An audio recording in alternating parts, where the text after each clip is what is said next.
We'd like to welcome you to our current event and weekly Bible study for September 4th, 2017. And today is going to be pretty much a dedicated study just to, I guess, say the subject of weather warfare, geoengineering, and how that plays in with what just happened in Texas with Harvey, the superstorm there, and now potentially with Irma in the Atlantic. So I've had a lot of inquiries about that, about Irma as well. So I wanted to kind of get that in here. Regarding the subject, this kind of verse comes to mind. It comes to mind about a lot of things that we deal with. And I've said this many times, but it's John 3:19 and 20, which says, "And this is the condemnation, that light is come into the world, and men love darkness rather than light." Why? I add the why in there. Because their deeds were evil. That's why men love darkness rather than light. Because their deeds are evil. For everyone that doeth evil hateth the light, neither cometh to the light. And the ultimate light is the light of the Lord Jesus Christ, the Word of God. Okay, and the Word of God. So, for everyone that doeth evil hateth the light, neither cometh to the light, lest his deeds should be reproved. Because light always will dispel darkness.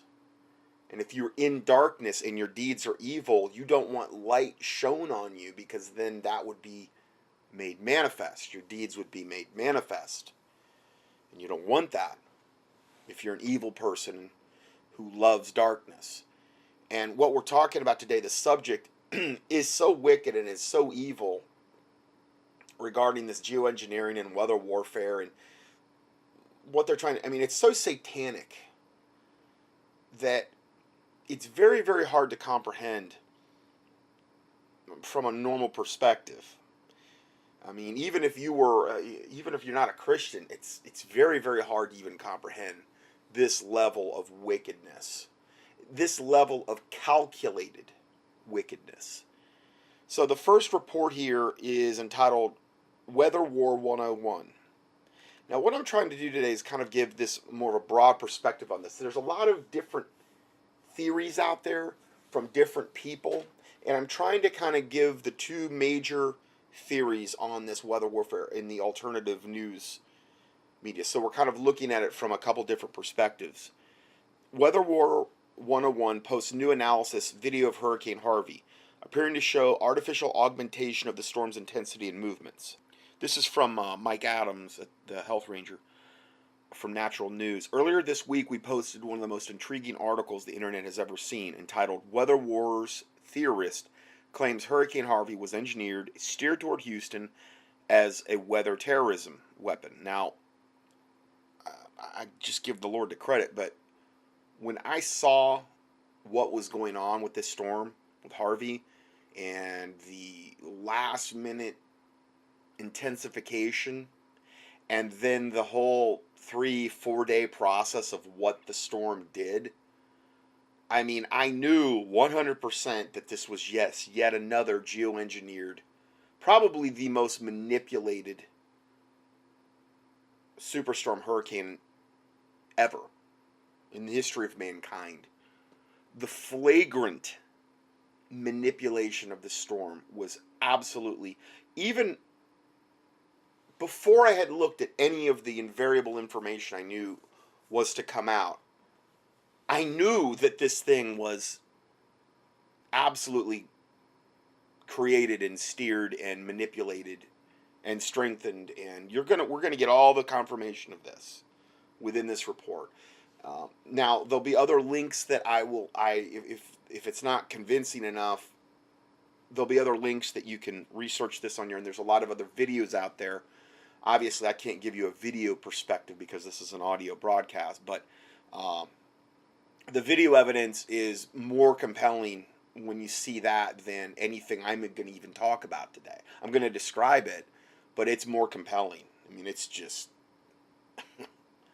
particularly the one video that we're going to be looking at. But again, you can follow along with me if you have a computer, of what the storm did once it got on shore. It is so, I don't even want to give it away yet, but I've never seen anything like it in my life. Never. So one of the main things that popped into my head is when I saw the area that it was going to hit, the first thing that actually did, as far as why, was the fact that that Galveston area, Houston area, is one of the main oil refinery hubs and ports of all of America. You take that out, that's why gas prices went up, whatever. Depending on where you're at, where I'm at, probably a good at least 50 cents, 60 cents, like in a very, very short period of time. There's a lot of places that, they didn't even have gas. I don't know where that's at right now across the country. I haven't read a lot more about it, but I knew that was one of the, but that's just one of the aspects. There's so much more to this, as we will see. Uh, the article the article he's in reference to weather wars theorist claims Hurricane Harvey was engineered to steer toward Houston as weather terrorism weapon. The article covered the rising interest in a concept called weather wars, which asserts that Hurricane Harvey and other storms are in essence weaponized through artificial augmentation, direction control, and other factors. Now, one of the things too is that what you're going to really see at the end of this report, especially when we get to the very end of this is about a 17-page PDF I'm trying to cover today. You're going to see that how so heavily this factors in to the creation of the New World Order under the Antichrist and false prophet. How this is probably going to be the main tool that Satan and his minions and the Illuminati and the globalists and the elitists, or whatever you want to call them, are going to use to bring us into a new world order. One of the very main tools, I'm not going to say it's the only tool, but definitely one of the main ones. That's why I wanted to cover this, because it's super important that we're aware of this, lest Satan get an advantage of us, and lest nobody's praying about it. Guaranteed across the country, in most churches, I would say the vast majority, they don't have a clue about what we're going to be covering today. They would think it's tinfoil hat wearing. No, we're going to be looking at this from a scientific standpoint. We're going to be looking at this from a logical standpoint. This is something, though, that Satan doesn't want one bit of prayer going up about. And again, when I always read this stuff, every bit of information that I read on this subject about weather wars, most of it is done from unsaved, secular researchers that may have great info, but they don't have, their only weapon is, okay, this is the truth, let's get the truth out and let's expose it. But they're going about it from a totally unbiblical perspective. I think it's great to get the truth out. That's what I'm doing today. But my primary motivation is that so the body of Christ will be made aware of this, so that they can pray against this wickedness, so that this wickedness would not prosper. Just like the pedophile networks and those types of things, and the child trafficking. If there's no prayer going up about it, there's a very low likelihood things are going to change. And so, that's just the way that biblically things seem to work as far as moving the hand of God. It's a biblical tenet. So it's very important we understand it from that standpoint, because I believe the body of Christ could do far more against this than any secular-led effort to just expose it and say, hey, this is the problem and we got to fight this. I think that's great. I think it's wonderful, but it's not going to replace people getting on their knees, born-again Christians, praying about something and moving the hand of God to actually, work against this wickedness. That's where I believe the true answer is. So going forward here, the article documented 2 key U.S. patents which describe advanced weather control technologies. It also shared several videos, including one from Weather War 101, a website that has been gaining popularity among weather analysts who say that Harvey was weaponized and directed as some kind of weapon of mass destruction. And as I was doing this, I just got convicted. I had a whole section on this in my original Avian Flu presentation, my PowerPoint presentation that I did with the Prophecy Club back in 2006. And I'm just going to read you off some of the actual PowerPoints from that because it's absolutely pertinent to what we're talking about today here. Now remember, this is back in 2006. This wasn't even the focus of what I was talking about during that presentation. But I guess I segued into it by saying regarding this avian flu, to lay a further proper foundation regarding this information on avian flu, it is imperative to address some other issues that will give further clarification and light to the remainder of this presentation. Senator Claiborne Pell, here's a picture of him, U.S. Senate Intelligence Committee member, commenting on a USA-USSR treaty signed in 1978. Okay, this is a U.S. senator. Okay, U.S. Senate Intelligence Committee member. This is a public comment, commenting on the USA-USSR treaty signed in 1978, said, quote, now that we can control the weather, create earthquakes and tidal waves, and use it as a weapon of war, we do not need a treaty. End of quote. This is not a conspiracy theory. This is historical fact that you can look up. He said it. Now, obviously, was this on nightly news that night? No. It's not something he probably got his hand slapped for saying this. But things like this come out from people like this from time to time. So he's openly admitting it. And that was in 1978. So what is this treaty the senator was in reference to? It was the Convention on the Prohibition of Military and or other hostile use of environmental modification techniques. This was the treaty.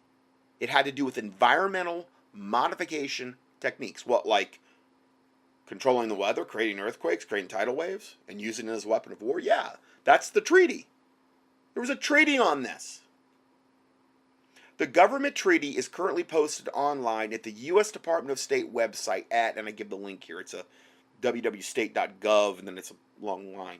You can, if you key in my PowerPoint presentation, or just key in, you'll be able to find it, but it's the Convention on the Prohibition of Military or any other hostile use of environmental modification techniques.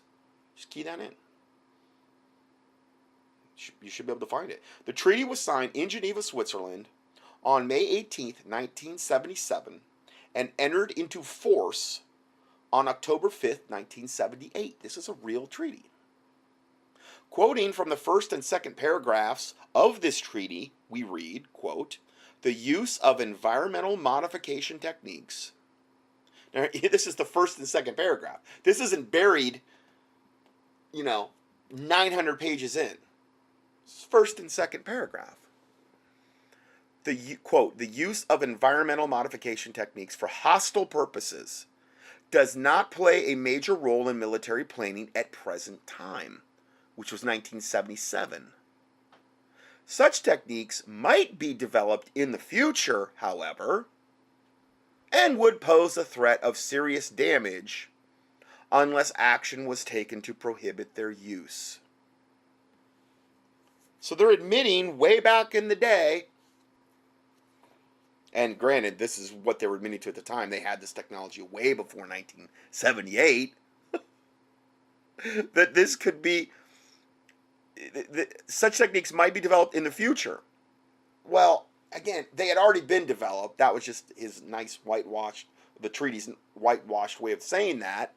However, and would pose a threat of serious damage unless action was taken to prohibit their use. Oh, you mean like just what happened with Harvey and countless other hurricanes?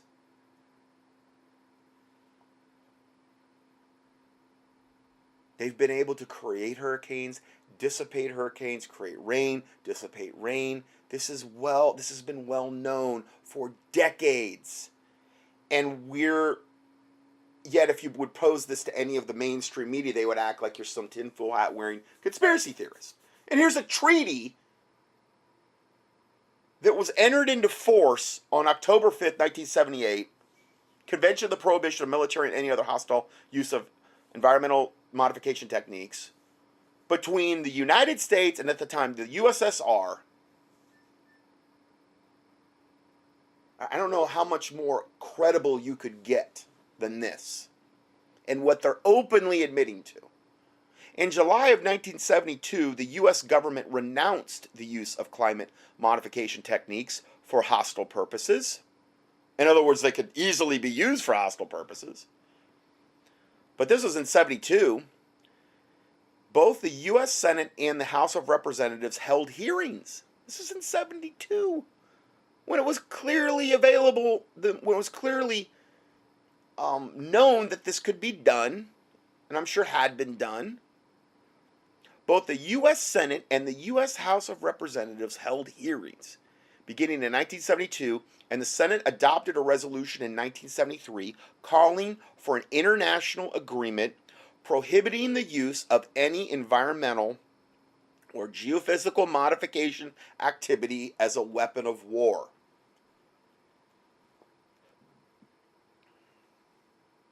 There's no debate on this. There's no debate as if this is a conspiracy theory. I've already disproved that. They did through their own documentation. Now, here we have the U.S. Senate and the House of Representatives holding hearings in 1972. This is 6 years before the treaty that was signed between the USSR and the United States was entered into force. There's no debate. So I believe, like the Bible says, if the foundations be destroyed, what can the righteous do? Okay, Psalm 11, verse 3, I believe. If the foundations, well, what we're trying to do today, and what I try to do with my studies, is establish a solid foundation upon which, when we talk about things, they can't be labeled as conspiracy theories.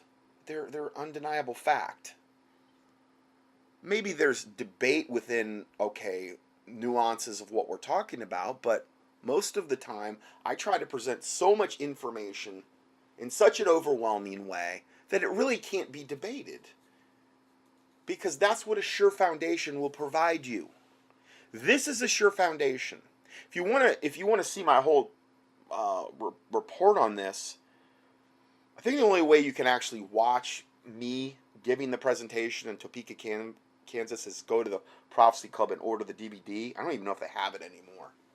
I think they kind of got mad at me because they invited me back like a lot.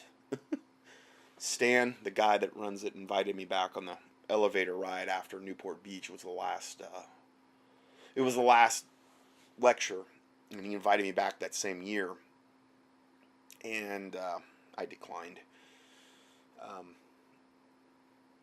Just found out some things about the Prophecy Club I really wasn't thrilled about, and I just couldn't in good conscience go back and do more lectures, and that was such a brutal thing anyway. 14 cities and 15 nights, and the itinerary was so botched. I literally flew from coast to coast to coast to coast to coast. I'm not exaggerating. It was so not well planned out. It was it was brutal. But I'm glad I did it, though. It was a really good experience, and literally preparing for it probably took me about 3 months to put this PowerPoint presentation together. But I really tried to put the PowerPoint together in such a way that it was bulletproof, and it really couldn't be argued. We got into vaccination issues. Now, this is available online, though. You can find this. Just key in Dr. Scott Johnson, YouTube, avian flu. You'll find it. Okay, and it's the more updated version. You're not going to see me talking, but you're going to see all the PowerPoint slides, and that's all that matters anyway. So, now, let me read this last line again. In the House of Representatives and the Senate, they adopted a resolution in 1973 calling for an international agreement prohibiting the use of any environmental or geophysical modification activity as a weapon of war. So they were prohibiting this. At least outwardly they were. You know, the black projects that they've got going on, none of this would apply. Or any government that had black projects. None of these outward treaties are going to mean a hill of beans. regarding black projects that other governments are operating. That's why they're called black, because they don't want anybody to know about what they're doing. Okay. The word geophysical is defined as the physical processes and phenomenon occurring especially in the earth. This would include processes like earthquakes, volcanoes, and tidal waves. So, in other words, the government has possessed technology to manipulate both climate and geophysical earth patterns for many decades. There was and I have on here, there was a study that Bill Schneblin did from the Prophecy Club, Russia's secret weapon to defeat the USA. He actually left his, because they give you, when you go on tour, they give you a little like bag, and it's got your laptop that you're going to do your presentations on and all that stuff. And he had left his little pillow for the plane ride or whatever in the bag or whatever, because he had toured the month before I did. Anyway, so Russia's secret weapon to defeat the USA, and again, how pertinent that is now, I don't know. I think that there's so many governments that have, and particularly I'm sure Russia and probably China and who knows else, and the United States obviously have so many things from a black ops, black project perspective. We can't even, it's hard to comprehend the type of technology they truly possess. Now, this is from China Lake Weapons Digest. China Lake being, I believe, a military base, okay, well-known military base area. China Lake Weapons Digest. Now, this is from a Navy website.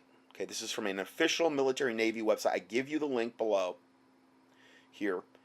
And again, if you watch the presentation online, you'll see all the links and everything else if you want to check them out, or just key in search things if you don't believe this.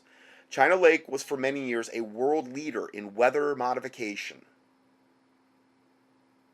For drought relief, which they called GROMIT, they had acronyms for these things. Hurricane abatement. Did you hear what I just said? Hurricane abatement. That means they can abate, they can downregulate, they can take out a hurricane. They can make it go to nothing. They can abate it. So China Lake was for many years a world leader in weather modification. I believe this came out during when this was written, it was like the 70s. Or maybe the 80s at most. For drought relief, called Grommet. Hurricane abatement, the projects for that, for hurricane abatement, was Cyclops and Storm Fury. Fog abatement, the program for that was Foggy Cloud. And rainfall enhancement for military purposes, so they can enhance rainfall. Well, what do you mean? Why did they have all that drought out there in California? Well, it was by design. Now, there's differing theories. You're going to hear some differing theories today. I believe they have the power to basically do whatever they want to do. But I will give this one gigantic proviso regarding that subject. Do whatever they want to do if God permits. And again, if there's no prayer going up about this, then there's a very high likelihood they're going to get away with a lot more nefarious garbage regarding climate and all the other stuff they're trying to do. So the rainfall enhancement for military purposes was called Project Popeye. And I give a little picture here of the literal equipment used for these things, like hurricane abatement, like fog abatement, like rainfall enhancement. There's equipment. They literally show some of the equipment that they use for this. It's right from the Navy.mil website. That's why when I put this PowerPoint together, I really painstakingly did this. I really vetted and double vetted, and it would be like me taking 3 months to do one audio online Now, obviously that's not practical. Back then it was before my ministry started. I had time to do that. It's the only time I've ever had time since the ministry started. After that I didn't have any time to put together another 120 slide PowerPoint presentation and go on tour. I didn't have time. I haven't had time since then. I don't have time to get into phone calls or sit downs and things like that.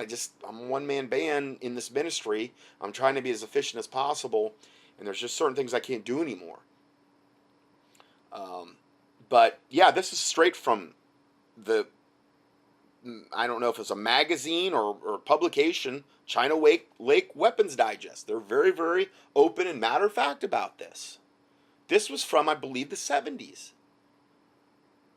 Here it is appropriate to quote ex-Defense Secretary William Cohen, who on April 28, 1997 said, quote, this is 1997, others are engaging even in an echo type of terrorism whereby they can alter the climate, set off earthquakes, volcanoes remotely through the use of electromagnetic waves. Again, openly admitting this. Where did he say this? At the Conference on Terrorism, Weapons of Mass Destruction, and U.S. Strategy. It was at the University of Georgia in Athens. And then I give another link, Further Weapons Modification Evidence. Give another link for that. U.S., and this was at the time of when I was on tour. Okay, I don't know if these went through or not. I don't think they did, but they may have. U.S. Senate Bill 517 and U.S. House Bill 2995. Look them up if you want. These bills would allow experimental weather modification by artificial methods and implement a national weather modification policy that are, quote, on the fast track to be passed in 2006. They probably did get passed then. But I don't think they got passed in 2006. I think it got bumped up. The appointed board of directors established by these bills do not include any agricultural, water, EPA, or public representatives and have no provisions for congressional, state, county, or public oversight of their actions or expenditures. Sounds like a black project to me. Just out in the open. No oversight. No board of directors established in agriculture, water, EPA, or public representatives. In other words, and no provisions for congressional, state, or county, or public oversight of their actions. That's what a black project is. It's like a blank check from Satan where you can say, you're going to do this, and again, their deeds were done in darkness. Why? Because their deeds were evil. But it's almost like they're telegraphing this punch to you, saying, yeah, that we want to do this, but we kind of want to start doing it a little more out in the open. I mean, what are chemtrails? It's out in the open every day. Spraying us with poisons like cockroaches. Manipulating the weather. I mean, what is that? They're not jet contrails. Jet contrails dissipate within, 30 seconds to a minute or whatever. It depends on the temperature of the sky. But a chemtrail, you're literally laying down these pollutants in the upper atmosphere that billow and billow and billow out and eventually form into a hazy, overcast sky. It's not natural. It's not normal. It's not some normal jet pattern. They're flying crisscross grids. That's not a normal jet fly path. It's pure evil is what it is. So that was my part in the actual study on the weather warfare modification. I wasn't even going to cover that, but it seemed very, very pertinent once I got to it that to try to establish a firm foundation here in what we're talking about. Okay, so continuing with this report from Natural News, they say that Weather War 101, which is a person on the internet that's been doing this for about 10 years that has talked about this subject at length and given a lot of proof on his theory. Weather War 101 took issue with some of the statements evidently that in this other report entitled Weather Wars Theorists Claim Hurricane Harvey was engineered to steer toward Houston as weather terrorism. They took issue with some of the statements in an effort to get some statements corrected. We are now in the process of inviting Weather War 101 for a full interview to cover everything they want to cover. I don't believe that's happened yet, but that should be interesting. This interview can be a written interview, an audio interview, or a video interview. It's their choice, and if they agree to this interview, we hope to ask them lots of questions that readers have been also asking us. As I said in the previous story, I'm no expert in weather modification, so my entire approach to this has been an open but skeptical mind. I'm not skeptical. I'm skeptical on some of the conflicting theories, obviously, because some are saying, as you're going to see, some are saying that, I think they're all agreeing on chemtrails being a major component in the weather modification scheme and system. What they're not agreeing on is if it's HARP related or if it's this Doppler weather centers. And the Weather War 101, you're going to see that's where they're putting their eggs into that basket big time. I personally don't see why it couldn't be a combination of all of it. The fact is that it's happening. We can debate on the actual specifics all day long and attack other people. No, it's not this, and you're discredited in this and that, which you're going to see some of that today, because I'm really trying to give a broad perspective on this. But the fact is it's happening. You know, you look at what Harvey did right before it came on shore, when it came on shore, and then it went back out to sea, then it came back on shore. I mean, there's things that are happening that are totally not natural from a meteorological perspective. Storms strengthening when they're on land, hurricanes, that's not supposed to happen ever. But it can be done with these technologies, as we will see. As I said, okay, so he goes on to say, if I made any factual errors in the previous story, those errors were entirely accidental. I'd love to get the entire record corrected and let Weather War 101 explain their theories about what's happening. And we're going to look at that. At the same time, as an active laboratory scientist, I will, of course, ask lots of skeptical questions. There does seem to be compelling visual evidence that something very strange is happening with these storms. For example, look at the artificial cloud creation happening at the 540 mark of this new video that was just posted by Weather War 101.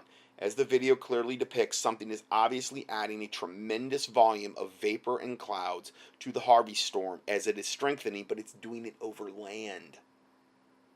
Hurricanes don't strengthen over land. They strengthen over water, over warm water. They never strengthen over land. You don't ever see a hurricane going on land and then just turning into going from a 2 to a 3 to a 4. They don't do that. Unless there's considerable nefarious weather warfare technology being directed at the hurricane.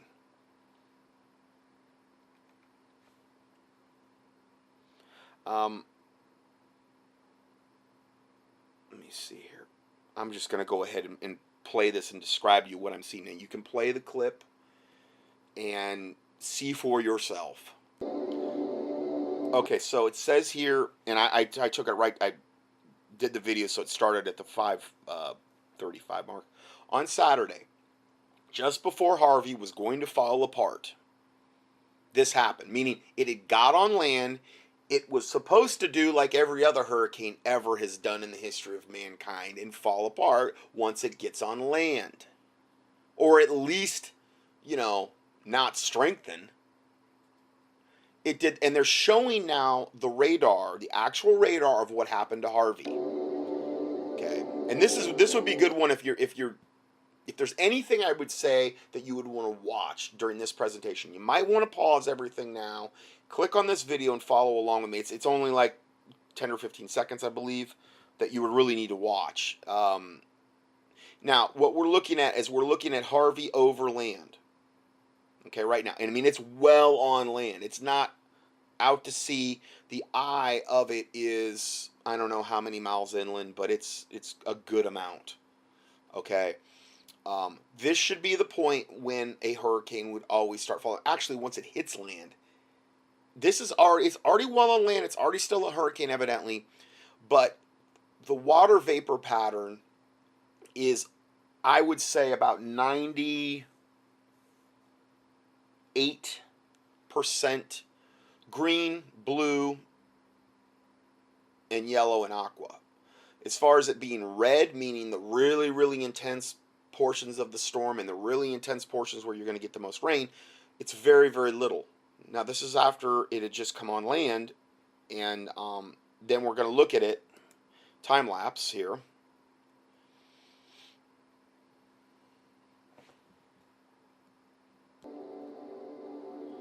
Now, all of a sudden, you're seeing this, it's literally the part that's doing this is over land.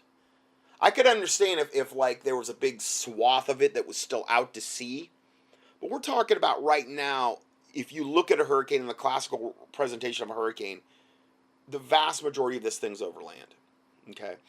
All of a sudden, and this occurs over land, and you're going to see where this occurs a little bit later. I don't want to give too much away.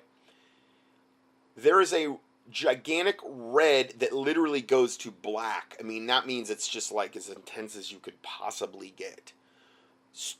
Part of it that looks like it just starts mushrooming and growing out, and it's over land, and it makes no sense whatsoever. If you're looking at this from any kind of logical standpoint, if you're looking at this and not understanding what geoengineering is and weather warfare, this is using the weather as a weapon. And again, we're going to be looking at all the different aspects of why they chose this area. It's just not one thing to do this at. So we're looking here. This thing is mushrooming and mushrooming and mushrooming and mushrooming. I mean, it's gigantic now. In other words, all of a sudden, Harvey, that was falling apart, all of a sudden, it got this big, gigantic infusion of jet fuel that repowered this thing over land and made the rainfall. I mean, it looks like it's right. I think it's right over Galveston where this is occurring, and then going up to Houston. All that area was just absolutely targeted, and it makes no sense whatsoever. And then another part starts to mushroom out south of it, which is almost another one of these. You're going to see they're called NEXRAD Dopplers. A very, very powerful form of Doppler radar that evidently they can use to fuel and generate these types of storms. So they're showing it now from a close-up again. It's very, very, very good footage. I mean, we're talking, it makes no sense at all. It's overland too. I mean, it mushrooms out so that some of it's offshore. It gets so big, but the initial part of it all takes place overland, where you would never expect to see strengthening of a storm that was a hurricane that was well on land, and then all of a sudden it's just now just exploding again. No. This is evil. This is satanic technology they're using basically to do this, that they've openly admitted to since the 70s. And had way, way before that, I'm sure.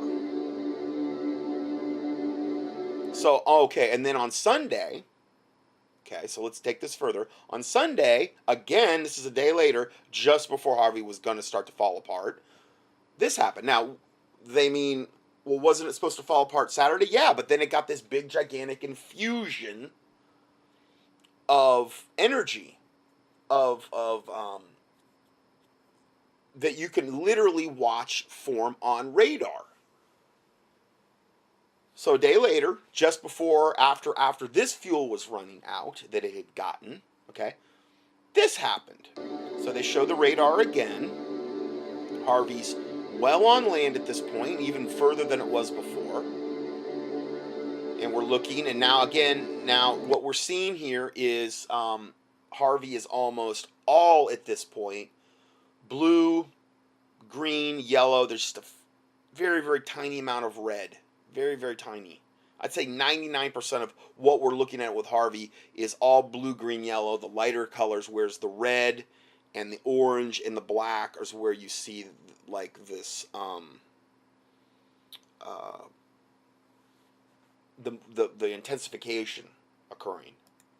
So now all of a sudden we're starting to see another area over land again, very, very similar to where it happened the day before, which will make sense once we get further into this. Another mushrooming effect again in the exact same area of this red and black and highly orange area. Again, this is more jet fuel, and I mean jet fuel. I'm using that as just a term to emphasize that it's like, I remember when I was a kid, there was this place in my hometown where they would go out and race cars. And what a lot of the guys would do, if they had like a hot rod car, is they would go to the airport and they would get that airplane gasoline in their car because it was very, very, very high octane. Okay, car ran better, it was faster. That's the reason they did it. Okay, that's the parallel that I'm talking about here, that we're looking at. This is essentially like injecting jet fuel into this system to keep it going. And it happened about a day later, and it's funny because the same place you saw it happen the day before, where all this red started to billow out and billow, and red and black, and this unbelievable intensification. Now, this is after this hurricane's been on shore for like, a long time now. There's no way that this thing shouldn't have been just done a long time before. Now, all of a sudden, here we see the second wave of fueling going on for no apparent good reason in any kind of logical terms. Seeing it again. I mean, and yeah, it's a huge area again. Another refueling of Harvey. Gigantic red and black area. It's basically to the area that it's at is mostly over land, but it's even going out some into the sea. It's all connected, okay, and it's to the basically the area of the intensification. Again, it's over it looks like it's over Galveston, but it's basically to the east, northeast area where you're seeing this intensification. And then it goes on to say, these in-place circular sudden bursts of water vapor, and I believe this is where we're seeing this red and black intensification, are what they call rapid evaporation centers. We're going to look at that more later. She's going to, I don't know if it's a he or she, the guy doing the video, I can't tell, I think it's a guy, but, and then it goes on to say, my longtime viewers know the difference between natural slow evaporation and man-made rapid evaporation. So what they were doing is they were refueling Harvey, and a lot of where they had to get the fuel from was offshore.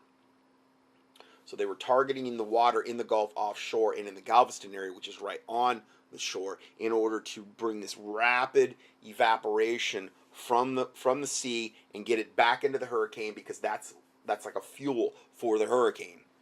Okay.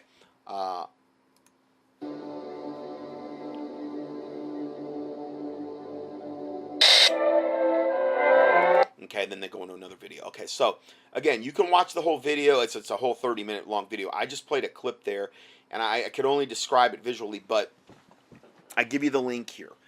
Now, going back to this report, there are countless ways to see Harvey is not Mother Nature, but watching it disappear and refuel with massive water vapor bursts 3 days in a row at exactly the same time of day and from exactly the same areas, Galveston basically is one, and then below it, proves beyond any reasonable doubt that this catastrophe is entirely man-made. Now, this is the caption below the Weather War 101, the person on the internet that's putting these videos out. This was the caption So I actually didn't return to the main article yet. This is what they were using as a descriptor of what was covered in this video. They go on to say, I knew that if I would be able to show 4 days of exactly the same refueling process, if I waited until this morning,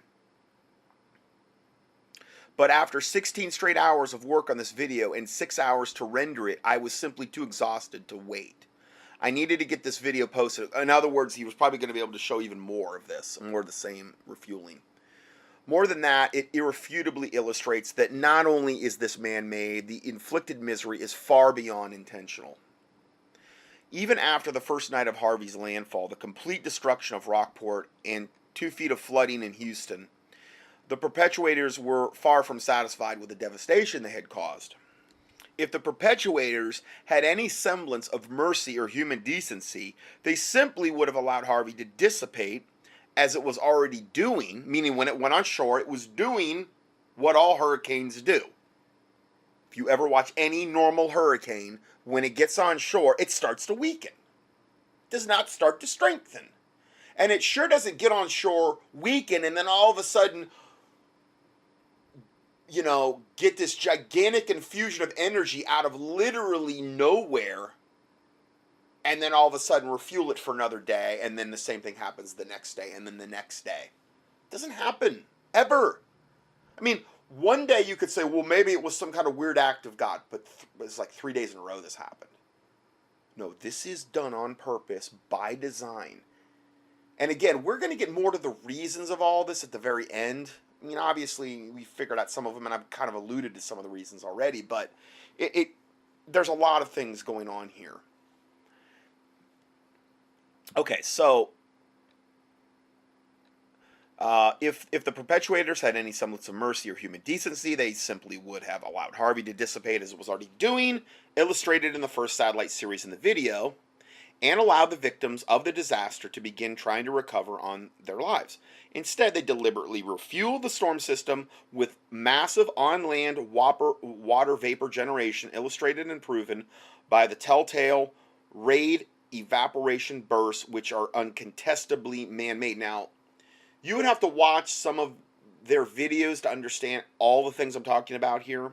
I'm going to let this person talk some later, but I've watched a lot of the videos at this point, and it's very, very compelling. I mean, I can't really deny it or argue with it. This caused the worst night of flooding in Houston for the entire event. If the perpetuators had any semblance of mercy or human decency, they simply would have allowed Harvey to dissipate on the second night, as it was already doing again, illustrated in the second satellite series in the video. I already went over that. This allowed the twice victimized community some relief of their nightmare. Instead, they deliberately refueled the storm for a second time with this massive on-land water vapor generation, as well as a massive water vapor generation streaming from the rapid evaporation fire hose in the Gulf, meaning it was pulling evaporated water off the Gulf, into the storm, which was acting as its fuel. As is always the case, the streaming, and again, this is done through weather warfare. This is done through these NEXRAD Doppler radars. This is facilitated through chemtrails.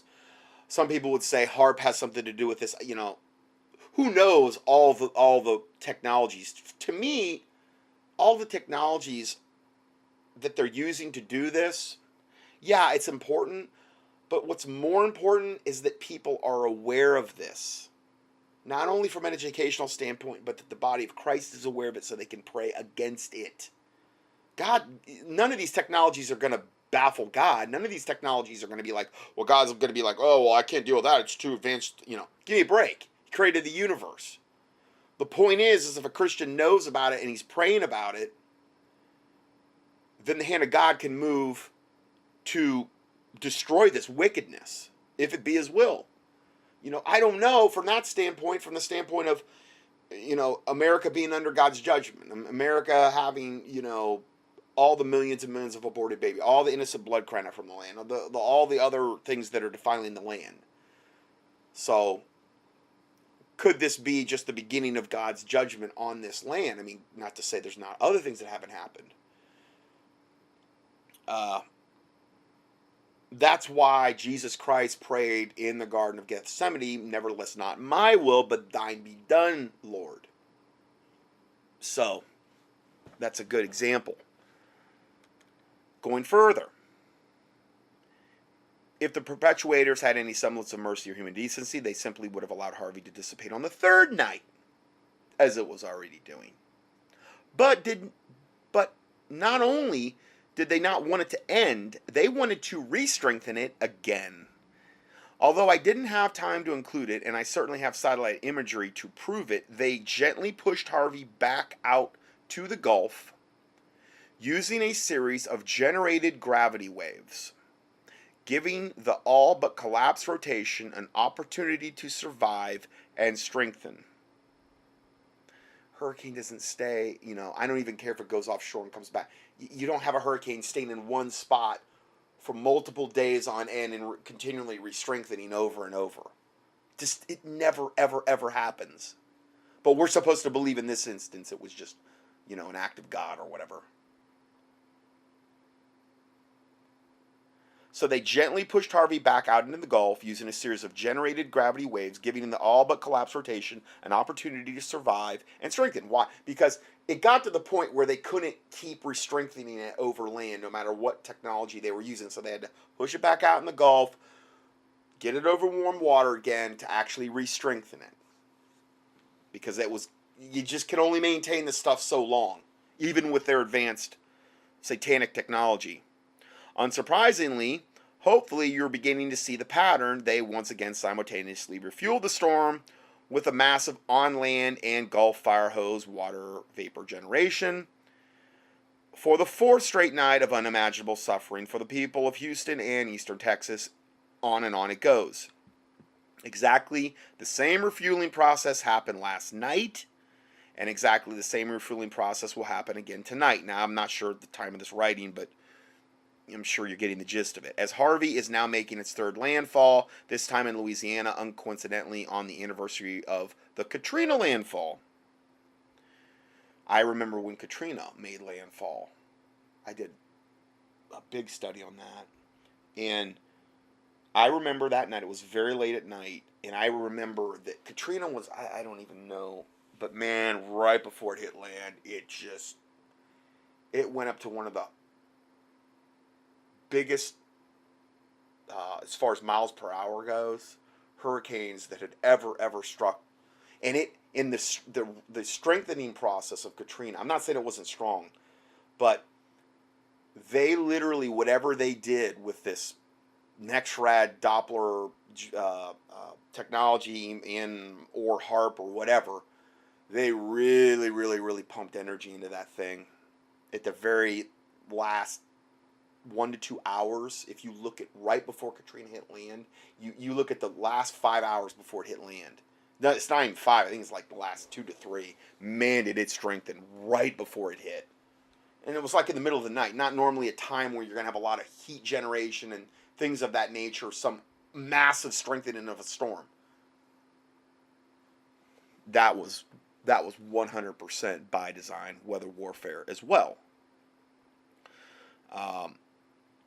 So the perpetuators still intended to cause as much death, destruction, and suffering to the people of this country. Well, the devil comes to kill, steal, and destroy. So this has his hoof prints all over it. As they know for a fact, they will not stop fueling this system until conditions make it no longer possible. If human suffering is a factor at all, it can only be interpreted as a desired outcome. Okay, so now let's go back to Mike Adams' report. The video says that without this augmentation, Hurricane Harvey would have fallen apart on its own. Would have fallen apart on its own the first night, like all normal hurricanes do. Once it goes into land, it doesn't strengthen. That never happens. Have you ever seen a Category 5 in like Missouri? How many of those have you seen? Or a Category 4? How about a Category 2? How about a Category 1? How about a tropical storm? I doubt that's ever even happened. Why? Because by the time it got to Missouri, if it could even get there, okay, it would have broken up so bad to the point where it wouldn't even be a depression, it'd be some storm system. Most likely. You're not going to have a hurricane getting in to like the interior states because it would have been already broken. This thing had been over land this massive amount of time, but they didn't want to get too far inland because they knew that it would, don't get it too far inland because we can only do so much with this weather warfare stuff. We want to have it close enough to the shore we can move it back out, refuel it, and bring it back. And we got all our other technologies there that are refueling. And then we got the chemtrails that we're spraying around to coordinate in. We're going to look at that in depth. And from a listener who sent me actual pictures of what's actually going on.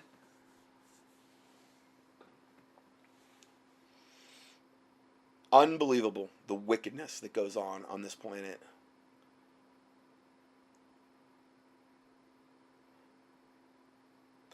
Hurricane Harvey would have fallen apart on its own without the augmentation. It was the augmentation, we're told, that added strength to the hurricane and turned it into a weapon. The video does appear to show many examples of what they call rapid evaporation that seems to be adding significant water vapor to the storm system. According to Weather War 101, the 50 inches of rain that devastated the region were at least partially augmented in a deliberate effort to worsen and weaponize the storm. Now again, we're back to what Mike Adams is saying. We already know that in the 1940s, scientists harnessed the power of the atom to turn high-density elements into weapons of mass destruction. It's called the atomic bomb.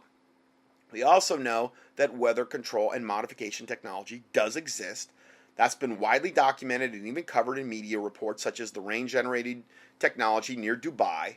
They create rain in Dubai. Look at all the stuff that I just quoted from our highest levels of government and military. What they openly admitted to back in the 70s. Treaties and in Senate and House committee meetings, and it was well known. Well known. And well known that it could be used as a weapon. And I'm sure the wicked, nefarious elements of our government and other governments around the world would never, ever in a million years even think about doing something like that. To bring forth Satan's agenda and to kill, steal, and destroy and to cause misery? Never. Never. Satan has scruples. Remember that. There's certain lines even Satan won't cross. Yeah, right. There's no line that devil won't cross. Or his minions or his fallen angels or the devils and demons below him. There's no line they will not cross. They love death. They love destruction. And they love it even more when they can use it to bring about Satan's agenda for planet Earth. That's what this is all about. This is a really big picture study, and we're really going to get to the big picture more toward the end.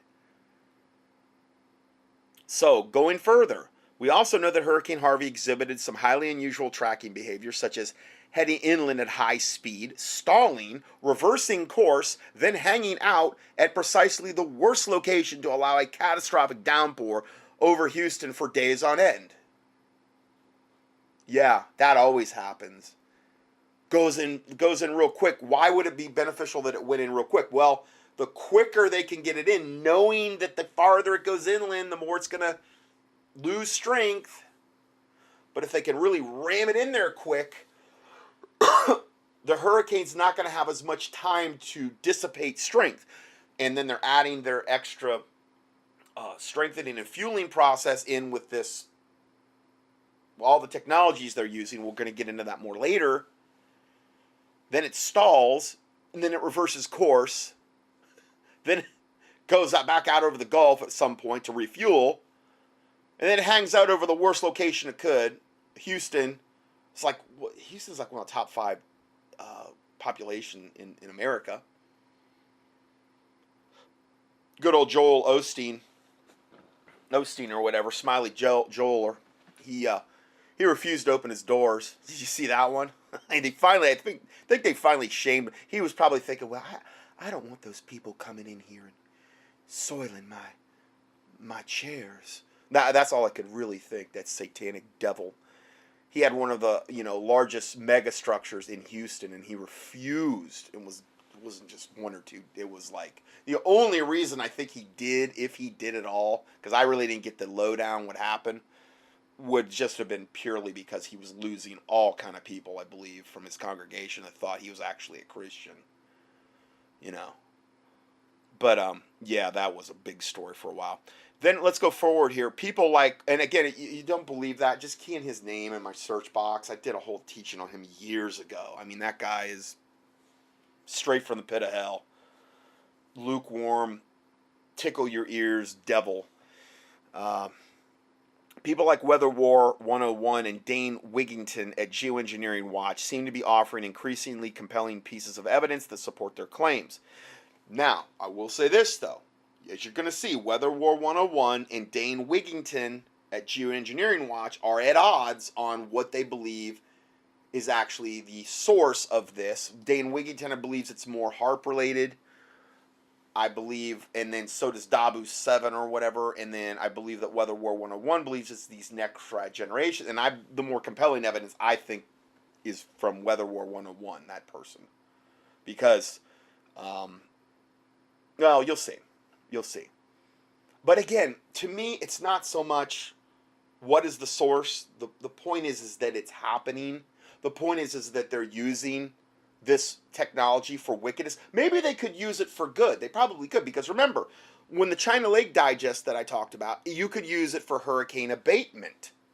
So you can use this technology. Okay, let's say we got a Cat 3 or whatever coming on shore. Can we abate it? You know, can we start taking it down to Category 2, Category 1, tropical storm? Okay, that would be using the technology for good. So I shouldn't call it satanic necessarily, because it sounds like it could be used for good. You could use it for fog abatement. I had that in the China Lake Digest. You could use it for drought relief. You could create rain. You could actually have an area, let's say an area was flooded, you could probably use it to stop more rain from falling. In that regard, you could use it for good. But they're choosing to use it for evil. Because they're wicked. And they can't help themselves. Because they're just pure wicked. So, we're inviting Weather War 101 for an interview to tell a story and share what he knows. I guess it's a guy. That's cool. We'll share the interview with you so that you can decide whether you think his theories have merit or not. In the meantime, here's another video from Dane Wigington of Geoengineering Watch called Engineered Climate Cataclysm. We're also open to interviewing Wigington if he wants to join us for a chat. Now, none of these people are saved. They're all coming this from a secular perspective, and they've all pretty much bought into the whole global warming thing, which I don't buy into. I don't. Okay? I'm sorry. I've seen too many things debunking it. Climate change? Geoengineering? I got no problem with any of that. You know what I mean? I got no problem with that. But a lot of the sources they're citing for saying the world's heating up are these fake, false, phony, contrived sources, like from, people sponsored like George Soros and the United Nations and things of this nature. I wouldn't use any of those statistics to actually bolster what I'm telling you, but it's undeniable that they're using these technologies for wickedness, for evil, and to create, just in this particular case, massive superstorms. But I'm going to go ahead and I'm going to play this, just a real brief clip here, and then we will go to part 2.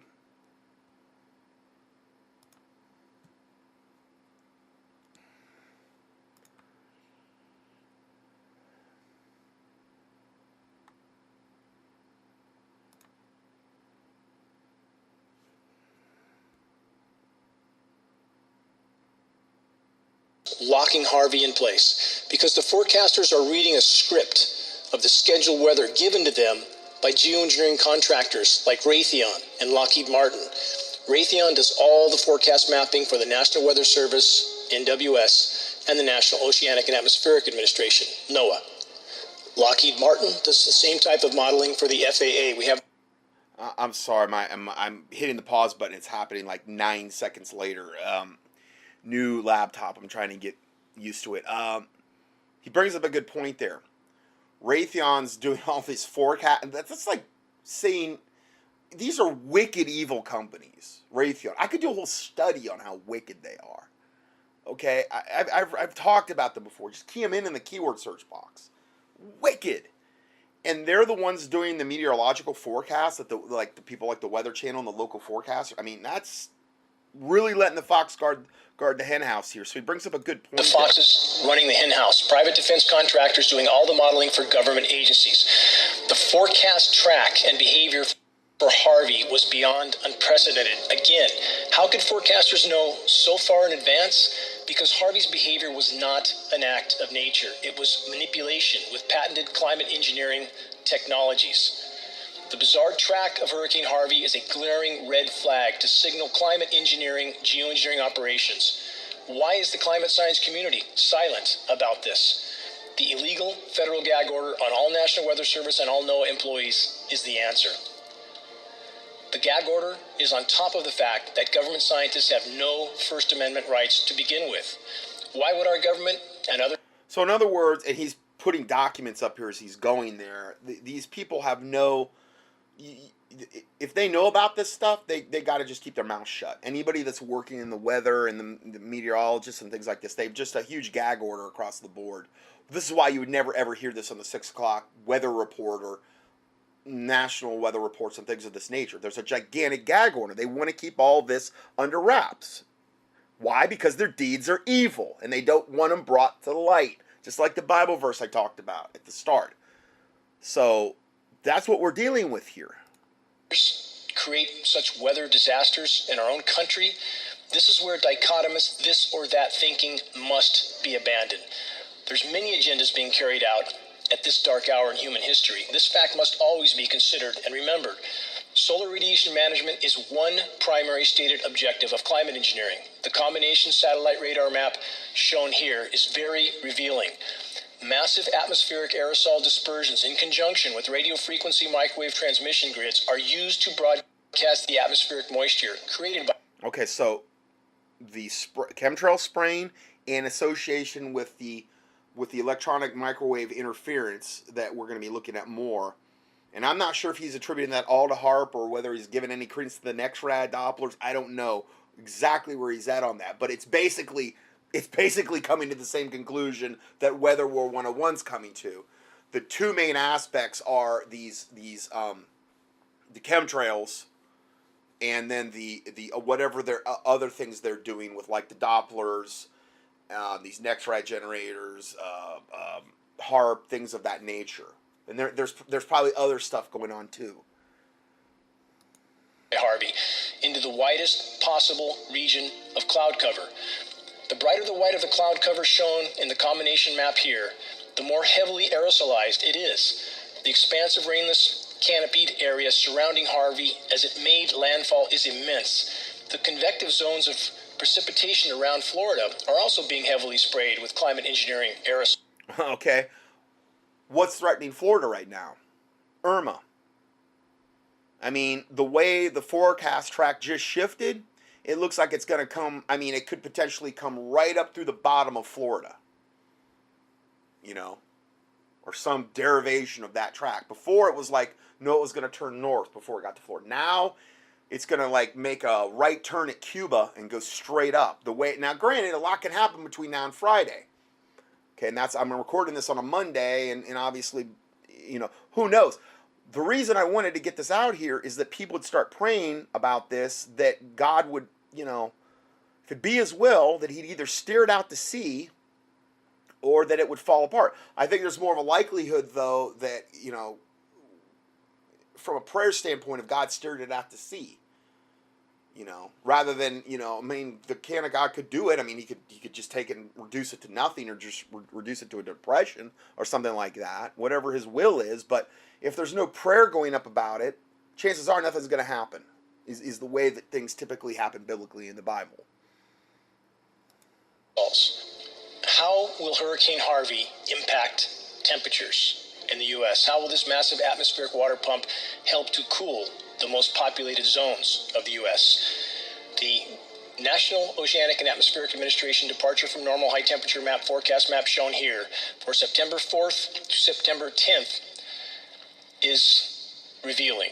The extreme temperature imbalances shown are meteorologically and historically unprecedented prior to the recent years in which global climate engineering operations have been an increasingly major influence.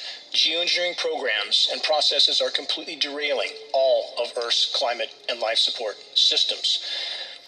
So he's showing a map of, I guess, for temperature outlook, 8 to 14 day, valid from September 4th to September 10th, which is basically, this is the 4th today, and to September 10th, and how they're unprecedented and how this is affecting the temperature across the nation. So that was Dane Wigington, okay?